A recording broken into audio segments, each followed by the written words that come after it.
일리아 토푸리아가 UFC 317에서 타이틀전을 펼칠 예정이라는 소식이 거의 공식화되었습니다.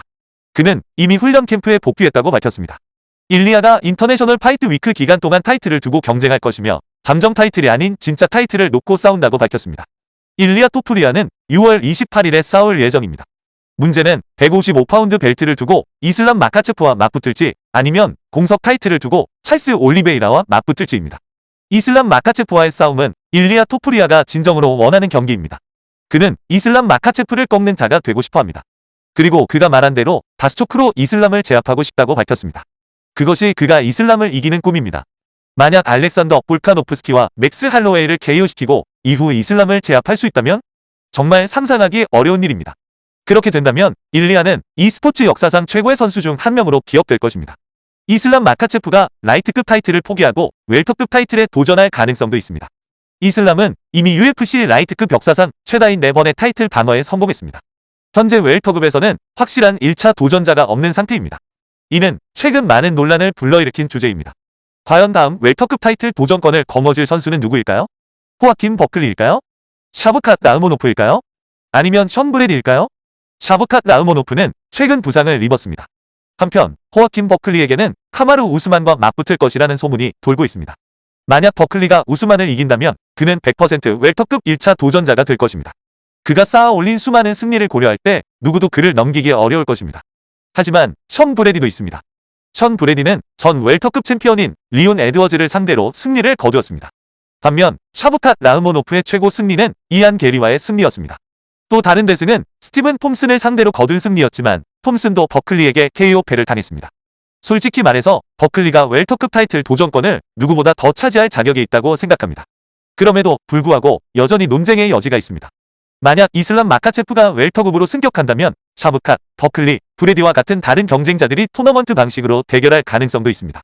또한 UFC 315 벨랄 무하마드와 잭 델라 마달레나의 승자와 이슬람이 맞붙을 수 있습니다. 만약 벨랄이 잭을 이기고 이슬람이 라이트급 타이틀을 반납한다면 웰터급에서 이슬람과 벨랄의 경기는 100% 성사될 것입니다. 그러나 벨랄이 웰터급 타이틀 방어에 성공한 후 벨트를 반납하고 미들급으로 승격한다면 상상해보세요. 상황이 꼬여갈 것입니다. 일리아 토푸리아는 패더급 타이틀을 반납하고 라이트급 타이틀을 두고 싸웁니다.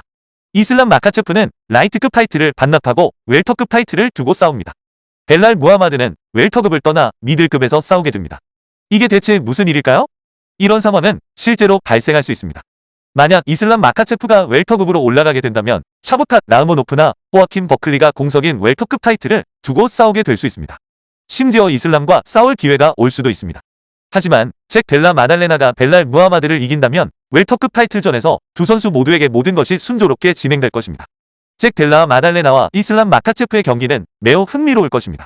특히 잭이 벨랄의 레슬링을 막을 수 있다면 더욱 흥미진진해집니다. 잭은 세계 최고의 그래플러들을 상대로 경쟁할 수 있는 능력을 입증하며 웰터급에서 그의 뛰어난 타격 실력을 보여줄 수 있을 것입니다. 그러나 중요한 점은 이슬람이 웰터급으로 승격한다면 일리아 토푸리아와 찰스 올리베이라가 공석인 라이트급 타이틀을 두고 맞붙게 될 가능성이 크다는 것입니다. 왜냐하면 찰스 올리베이라가 최근 인스타그램에 복귀를 알리며 입을 다물어야 할 사람들에 대해 언급했기 때문입니다. 최근 그에 대해 가장 많이 언급된 사람이 바로 일리아 토푸리아입니다. 따라서 공석인 라이트급 벨트를 두고 일리아 토푸리아와 찰스 올리베이라가 맞붙는 경기가 가장 유력할 수 있습니다. 이슬람은 아직 아무런 입장을 밝히지 않았고 UFC는 아직 메인 이벤트가 필요합니다. UFC 317까지 2달밖에 남지 않았습니다. UFC는 메인 이벤트에 집중해야 하며 일리아와 찰스의 경기는 완벽한 헤드라이너가 될 수 있습니다. 또한 이슬람이 웰터급 타이틀 도전권을 보장받는다면 라이트급 타이틀을 포기할 의향이 있다는 점을 UFC에 이미 밝혔을 가능성도 있습니다. 이는 일리아 토푸리아의 상황과 매우 유사할 것입니다. 유일한 차이점은 이슬람이 이미 라이트급 벨트를 4번이나 방어했고 저스틴 게이츠를 제외한 라이트급 최고의 선수들을 모두 이겼다는 것입니다. 하지만 솔직히 말하자면 대부분의 팬들은 지금 당장 게이츠와의 경기를 보고 싶어 하지 않을 것입니다. 그럼에도 불구하고 이 경기는 중요한 질문을 던집니다. 만약 이슬람 마카체프가 계속해서 승리한다면 체급의 가치는 떨어질까요? 일리아 토푸리아가 승격한 것처럼 반전이 있을 수도 있습니다. 이슬람이 자리를 비운다면 일리아는 그 체급을 장악하고 자신이 세계 최고의 라이트급 선수임을 증명할 기회를 가질 것입니다. 하지만 이슬람이 영구적으로 승격한다면 그때는 돌이킬 수 없을 수도 있습니다. 그는 155파운드로 돌아갈 수 없을 만큼 커질 수도 있기 때문입니다. 이슬람은 이미 큰 체격을 가지고 있습니다. 벨랄 무하마드와 함께 앉아있는 모습을 보면 둘은 거의 비슷한 크기처럼 보입니다. 만약 이슬람이 더 이상 155파운드로 몸무게를 줄일 필요가 없다면 그는 190파운드 이상으로 몸무게가 늘어날 가능성도 있습니다. 그 시점에 이슬람과 일리아의 경기는 성사되지 않을 수도 있습니다. 이슬람이 170파운드로 승격하면 일리아는 그를 쫓기 위해 다시 170파운드로 올라가야 할 수도 있습니다. 만약 그런 일이 일어난다면 정말 미칠 겁니다. 하지만 일리아가 라이트급 벨트를 차지하려면 그 체급의 모든 선수를 이겨야 합니다. UFC는 그가 라이트급 타이틀을 차지하고 한번 방어한 뒤 패더급에서처럼 타이틀을 포기하도록 내버려 두지 않을 것입니다. 일리아는 그 체급에 남아 자신의 업적을 쌓고 그 체급을 그의 새로운 고향으로 만들게 될 것입니다. 그는 모든 상위권 경쟁자들을 겪어야 할 겁니다. 그 시작은 찰스 올리베이라와의 대결일 수 있습니다. 만약 일리아가 찰스를 이긴다면 정말 대단한 경기가 될 것입니다. 개인적으로는 일리아가 이길 가능성이 크다고 생각하지만 솔직히 예측하기는 어렵습니다. 두 선수 모두 계속해서 발전하고 있기 때문입니다. 찰스는 지금까지보다 더 강해 보이고 일리아도 매 경기마다 실력이 향상되고 있습니다. 스타일 면에서도 매우 흥미로운 대결이 될 것입니다. 찰스는 장거리 타격, 위협적인 레슬링, 그리고 뛰어난 브라질리언 주짓수를 자랑합니다. 하지만 만약 일리아가 거리를 좁힐 수 있다면 찰스를 KO시킬 수 있을 것입니다. 이제 중요한 질문은 나르만 사루키안이 누구와 싸울 것인가입니다. 제 생각에 아르만에게 저스틴 게이츠를 내줄 가능성이 큽니다. 아르만 대 게이츠는 정말 흥미로운 경기입니다. 스타일 면에서 저는 아르만이 게이츠에게 조금 더 유리할 것이라고 생각합니다. 하지만 만약 게이츠가 테이크다운을 잘 방어한다면 경기는 정말 흥미진진해질 것입니다. 게이츠가 계속해서 버틴다면 그가 이길 가능성도 분명히 존재합니다. 그리고 패디 핀블렛도 빼놓을 수 없습니다. 그는 댄 후커와 싸우거나 더스틴 포이리의 대 맥스 할로웨이의 승자와 맞붙을 수도 있습니다.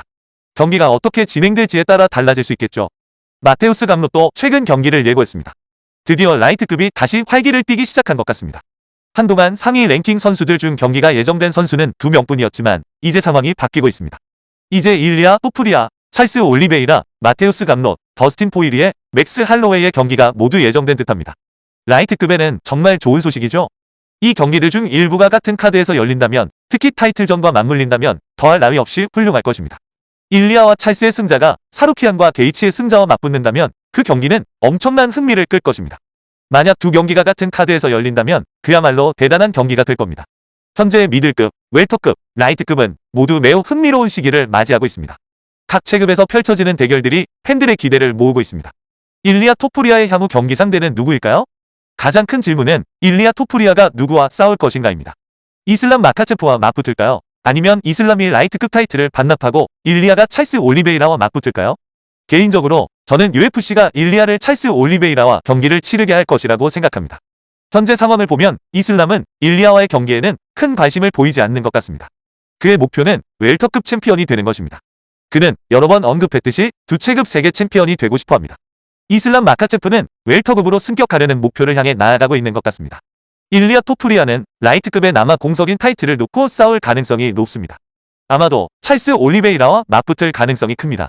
이슬람이 웰터급으로 승격하면 라이트급 타이틀을 반납할 가능성이 매우 높습니다. 이는 챔피언이 다른 체급으로 승격할 때 타이틀을 반납하는 새로운 관례가 될 수 있습니다. 어쩌면 더블 챔피언 시대의 종말을 의미할 수도 있습니다. 실제로 타이틀을 반납하든 반납하지 않든 두 번째 벨트를 따는 것은 사실상 비슷한 의미입니다. 두 개의 타이틀을 획득했지만 동시에 두 개의 타이틀을 모두 유지할 수는 없습니다. 개인적으로 UFC의 이런 접근 방식을 좋아합니다. 챔피언들에게 명확한 메시지를 전달하는 방식이기 때문에 현명한 접근이라고 생각합니다. 즉, 승급하고 싶다면 체급을 떠나야 한다는 점이죠. 이런 방식을 채택하면 상위 체급이 너무 혼잡해지는 것을 방지할 수 있고 챔피언들이 체급을 옮기는 것을 꺼리게 됩니다. 왜냐하면 챔피언 벨트 하나를 포기해야 하기 때문입니다. 만약 패배하면 다시 원래 체급으로 돌아갈 수 없고 안전망이 없다는 점에서 위험이 큽니다. 예를 들어 이스라엘 아데사냐가 양 블라코비치와 싸우다가 미들급 타이틀을 반납했다고 상상해보세요. 만약 그가 지면 다시 내려와 미들급 타이틀을 놓고 싸워야 할 겁니다. 이런 상황은 전체 일정에 혼란을 일으키고 체급 전체의 안정성을 흔들 수 있습니다. 이러한 이유로 UFC는 체급 간 이동 시 타이틀을 반납하도록 하는 현명한 선택을 한 것입니다. 일리아 토프리아가 메인 이벤트의 헤드라이너로 등장하게 되면서 UFC는 더욱 흥미진진한 경기를 위해 다양한 전략을 준비해야 할 것입니다. 일리아가 메인 이벤트에 나올 가능성이 높고 그 외에도 브랜든 모레노 대 카이 카라 프랑스와 같은 흥미로운 경기들도 예정되어 있습니다.